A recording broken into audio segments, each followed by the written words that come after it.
নমস্কার বন্ধুরা, রোজকার মতো আজও আরও একটি রেসিপি নিয়ে চলে এসেছি। আজ দেখাবো খুব সহজভাবে কেক বানিয়ে। আর আজকের কেকে কিন্তু কোনো রকম ডিম দেব না, ডিম ছাড়াই কেকটা বানানো দেখাবো। আর বানানোটা খুবই সহজ। ভিডিওটি প্রথম থেকে দেখুন বন্ধুরা, আশা করছি ভালো লাগবে। আমি এখানে একটা বড় বাটি নিয়েছি, এখানে দিয়েছি খুব সামান্য পরিমাণে নুন। এরপরে এখানে দেব 1 কাপ টক দই। আর এরপরে এখানে দিয়েছি চিনি আছে প্রায় 250 গ্রাম। সাদা তেল দিয়েছি 4 চামচ।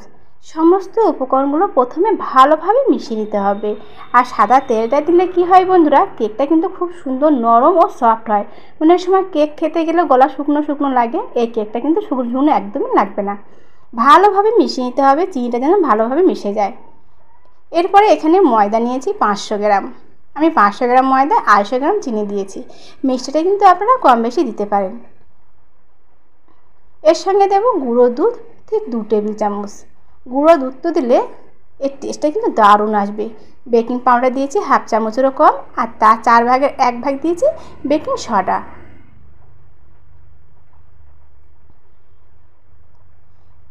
এরপরে জল দেব।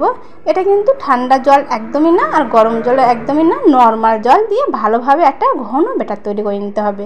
আপনারা চাইলে কিন্তু এটা দুধ দিয়ে ব্যাটারটা তৈরি করতে পারেন। আমি যেহেতু এখানে গুঁড়ো দুধ দিয়েছি, এর জন্য আমি লাস্টে জল দিয়ে ব্যাটারটা তৈরি করে নিচ্ছি। আর ব্যাটারটা ঠিক এমনই কিন্তু ঘন করতে হবে। আর এটা ভালোভাবে ফেটাতে হবে। যত ভালো ফেটানো হবে এই কেকটা কিন্তু ঠিক ততটা সুন্দর ফুলবে। একটু সময় ধরে আমি ফেটিয়ে নিয়েছি। এটা আমার হয়ে গেছে, 10 মিনিটের জন্য রেস্টে রাখবো। এই সময় আমি একটা মোল্ড নিয়েছি, এখানে কয়েক ফোঁটা সাদা তেল দেবো। তেলটা ভালোভাবে ব্রাশ করে নিতে হবে।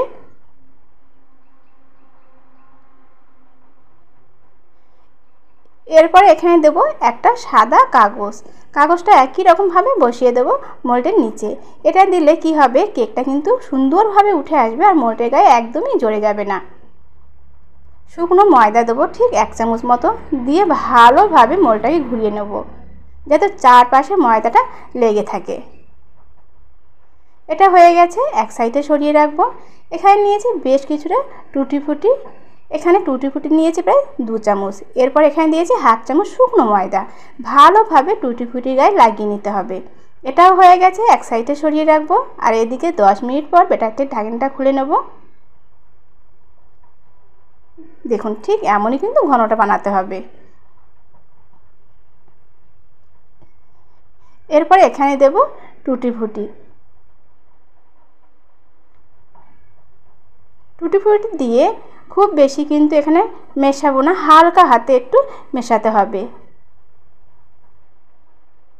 ঠিক 1 মিনিটের মতো কিন্তু মেশালেই হয়ে যাবে। আপনারা দেখেও বুঝতে পারছেন বন্ধুরা ঠিক কেমন ঘন বানাতে হবে, ঠিক এমনই কিন্তু ঘন বানাতে হবে। এরপর এখানে কেকের ব্যাটারটা দিয়ে দেবো মোল্ডে। ডিম ছাড়াই যে বন্ধুরা এত সুন্দর কেক হয়, আপনারা না বানালে কিন্তু বুঝতেই পারবেন না। আর এই কেকটা কিন্তু ছোট থেকে বড় সবাই খুব পছন্দ করবে। আর কেকটা নরম ও সফট হয়। 2 থেকে 3 বার হালকা হাতে একটু ঝাঁকুনি দিয়ে নেব। এরপরে উপরের থেকে অল্প করে একটু টুটি ফুটি দেবো, দেখতে কিন্তু খুব সুন্দর লাগবে। আর আমি এখানে আগের থেকে কিন্তু কড়াইতে বালিটা বসিয়ে রেখেছিলাম। বালিটা বেশ ভালোভাবে গরম করে নিয়েছি। এরপরে কড়ার উপরে বসিয়ে দেব, দিয়ে একটা বড় থালা দিয়ে ঢাকনা দিয়ে রাখবো যাতে ভিতরে বাষ্পটা বাইরে না বেরিয়ে আসে। উপরে একটা ভারী জিনিস দিয়ে দেবো। একদম কম আঁচে রাখতে হবে 25 মিনিটের জন্য। 25 মিনিট পর আপনাদেরকে দেখাচ্ছি। দেখুন কতটা সুন্দর হয়েছে, আর সুন্দর একটা কালারও কিন্তু চলে এসেছে। আমি একটা ছুরি দিয়ে চেক করে নিচ্ছি। দেখুন ছুরির গায়ে কিন্তু একদমই জড়ে যাচ্ছে না, একদম পারফেক্টভাবে আমার কেকটা কিন্তু বানানো হয়ে গেছে। এরপর এটাকে নামিয়ে নেব। প্রথমে কেকটাকে ঠান্ডা করে নিয়েছি। আর দেখুন একা একাই কিন্তু মোল্ডের থেকে কেকটা সুন্দরভাবে ছেড়ে গেছে। এটা দেখেও কিন্তু বুঝতে পারছেন।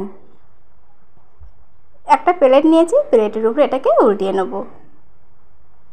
এরপরে উপরে যে কাগজটা দিয়েছি সাদা কাগজটা, সেই কাগজটা ভালোভাবে তুলে নেব। আর সুন্দরভাবে কিন্তু উঠে আসছে, তেল লাগানোর জন্যই কিন্তু এটা সুন্দরভাবে কাগজটা উঠে এলো। আর দেখুন কতটা সুন্দর কালার এসেছে। যেমন সুন্দর কালার হয়েছে কেকটা কিন্তু খেতেও ঠিক তেমনটাই সুস্বাদু হয়েছে আর নরম সফট হয়েছে। আর সাইডগুলো দেখুন কত সুন্দর একটা কালার চলে এসেছে।